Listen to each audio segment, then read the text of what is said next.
Bueno, supongo que he llegado a ese pensamiento como una mezcla entre lo que pienso y lo que me pasa, que son dos cosas que a veces Sí, no se llevan bien, ¿no? Precisamente cuando estábamos haciendo Raspando la Cruz, esa obra de la que hablamos hoy, sí.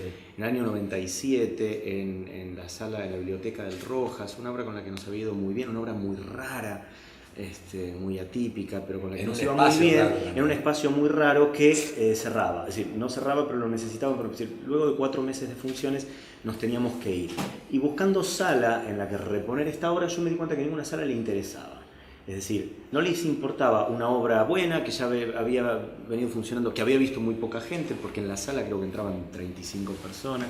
Y cuando yo estaba tratando de ofrecer, pero la obra está comprobada, tiene críticas a favor, a la gente le gusta, ¿por qué no? Todos me pedían un estreno. Es decir, una obra nueva, una obra distinta de esa. Yo decía, pero ¿por qué no quieren una obra que ya está y que está bien? Y en cambio preferirían una a riesgo de que estuviera mal, de que no sirvía. Y mientras tanto yo en ese momento estaba empezando con el proyecto de la heptalogía, 7 obras sobre los pecados capitales, y cada vez que contaba esto, los directores de la sala me decían, eso sí lo quiero. ¿Cómo? ¿Querés 7 obras mías pero no querés una? Claro, me decían. Claro, las obras mesuradas, las obras posibles, no interesan. Parecía que había una especie de requisito agregado, ¿no? La obra no solo tenía que estar bien, sino que además tenía que superar la expectativa de formatos. Y por H o por B yo me he ido acomodando un poco a ese dictamen medio tirano del mercado porteño. La virgindad, sobre todo, de la obra, ¿no? No lo sé, pero he empezado a pensar no solo en obras, sino en formatos imposibles. Luego vino Bizarra, que es una teatronovela que yo escribí en 10 capítulos. El público para verla completa tenía que venir 10 veces al teatro. Cada semana se estrenaba un capítulo. Algunas víctimas aquí parece que la han visto.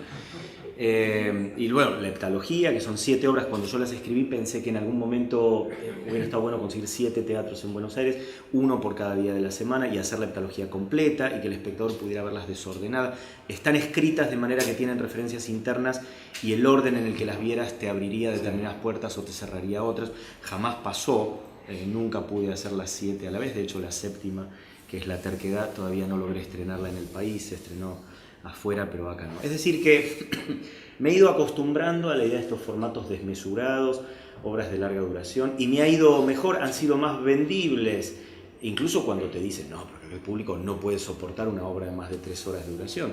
Cuando hicimos La estupidez, que duraba 3 horas 20, creo que fue la obra que más gente vio mía en este país, ¿no? Es decir que he empezado a pensar que es verdad, que las obras mesuradas, que están bien, que cumplen con la norma, no interesa a nadie.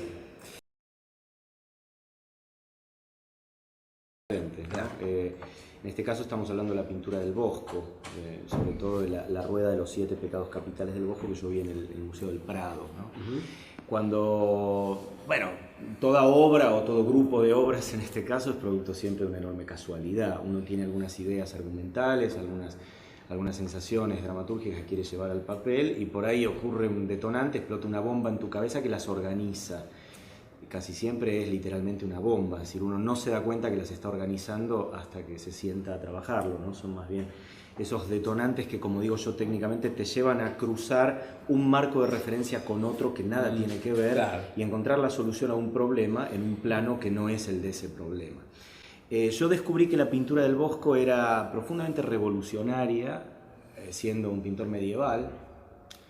Pintaba en la agonía de la Edad Media y mientras lo miraba fascinado trataba de explicarme qué era lo que me gustaba tanto, lo que me gustaba y me aterraba tanto del Bosco, y me di cuenta que es un contemporáneo nuestro, ¿no? Que nosotros también escribimos o producimos imágenes ante la agonía de otro orden, que es el orden moderno. Entonces, cuando una época salta de orden, cuando todos sus paradigmas empiezan a explotar, los artistas no saben qué hacer. En épocas de orden cerrado, como dice Luis Felipe Noé, por ejemplo el Renacimiento, el artista sabe lo que tiene que hacer. Se lo dicen muy claramente, claro, y aprende esas técnicas y lo reproduce. Vos ves las pinturas del Bosco y no sabés por dónde empezar a mirar. El ojo hace esto. Sus categorías, si pensamos en la pintura medieval, que son unas madonas sosteniendo al niño y dándole el pecho, súper organizados, ¿no?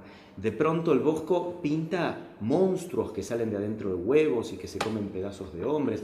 Lo encantador del Bosco es que es que tanto el infierno como el paraíso, por ejemplo, en la trilogía esta, son igual de aterradores, ¿sí? Yo no sé dónde prefiero estar. Porque, es decir, es la estética lo que es muy singular y muy aterrador. Es decir, el Bosco no tiene jerarquías de figura sobre fondo. De pronto todo es interesante, el fondo y la figura parecen mezclados. De ahí surgen piezas como por ejemplo La Modestia. En La Modestia yo cuento 2 historias a la vez, con los mismos 4 actores que tienen que interpretar personajes de uno y de otra, y las historias están alternadas como si uno hiciera zapping y mirara el partido Costa de Marfil por un lado y el de Colombia por el otro, y cruzaras los goles, ¿no? Y dijeras, en la cabeza todo se mezcla, es como el estómago. Y la obra es muy irritante, naturalmente, porque te obligan a ver 2 historias en vez de una y jamás te explican por qué. Y lo que sobra en una se filtra sobre la otra, es decir, hay una especie de procedimiento de intento de ilusión consciente de esta sensación de figura y fondo tan gestáltica como en el 90% del resto de la dramaturgia. Y luego he trabajado, bueno, mi último texto es un texto muy breve que no sé si han llegado a ver, que se llama Santa Cecilia de Borja en Zaragoza. Es una obra sobre Cecilia Jiménez, esta señora de pueblo en Borja, en Zaragoza, que quiso retocar el Cristo de la parroquia y lo destrozó. Y fue muy interesante porque esta obra la estrenamos aquí en Arteba. En medio de la feria de venta de obras de arte hacíamos una obra que un poco postula la idea del fin del arte. Es la primera vez en la historia del arte en la que alguien, queriendo o sin querer, pinta un original arriba de otro.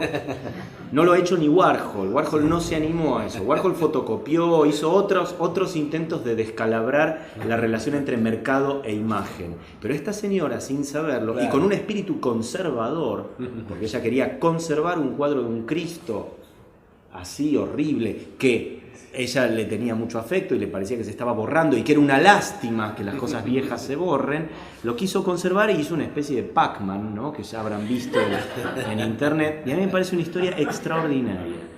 El debate que se desató luego, los artistas medio en joda, pero medio en serio también, diciendo si eso que ella hace es arte o no, porque en tanto no hay voluntad renovadora, sino conservadora, es muy raro que sea la primera vez en la historia del arte.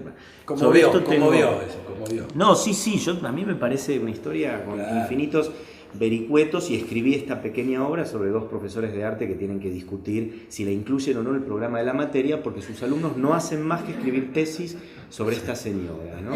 Y ellos no saben cómo calificarlos, los desaprueban a todos por instinto de supervivencia, pero en el fondo saben que tarde o temprano tendrán que enfrentar el monstruo, que es no sabemos qué es la materia que estamos enseñando. También he trabajado con los cuadros de Munch, en el caso de Buenos Aires particularmente con El Grito, que es un cuadro que siempre me ha conmovido mucho y que creo es el paradigma de la modernidad agonizante. Es un cuadro que imagino en pesadillas siempre. Es decir que nada, estos cruces a otras disciplinas artísticas me parecen saludables y necesarios. Pues sabés que pensaba también en esta cuestión del extrañamiento, del que vos hablabas.